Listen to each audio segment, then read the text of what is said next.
Howdy, friend. Sam Houston here, hoping you're living in high cotton.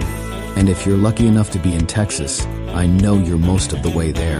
Now enjoy your daily dose of Texas history and Texas pride. Howdy, friend. Welcome back to the Feed Bandit podcast and your Texas history roundup for June 2nd. In 1865, General Edmund Kirby Smith surrendered his Confederate forces to Union Major General Edward R.S. Canby. An official surrender of Texas to Union forces would occur on June 19th, when Major General Gordon Granger arrived at Galveston to take formal possession of the state. A sad, sad day in the history of Texas.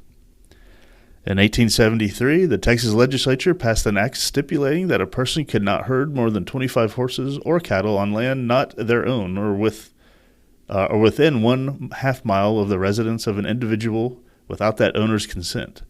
The penalty was $100 for each hour that the livestock was in an illegal area. However, such violations were in remote areas where the law was little enforced. Wow, $100 an hour. Back in 1873, that would have been a ridiculous amount of money.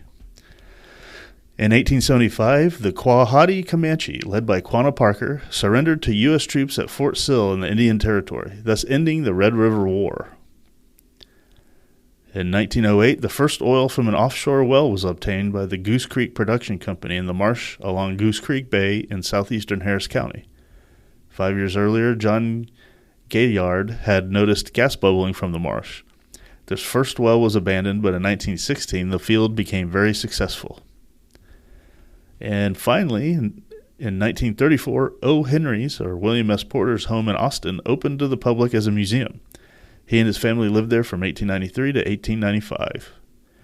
And that, my friend, was your short Texas history roundup for June 2nd. Thank you so much for listening, and we'll catch you back here tomorrow on the next one. You take care. Well, there you have it. If you like our podcast, check us out at feedbandit.com. There you'll find awesome Texas First outdoors gear and apparel. Your purchase helps support the bandits and keeps this podcast on the air, fighting for you and for Texas. Remember, preserve the tradition, protect the legacy. Until next time.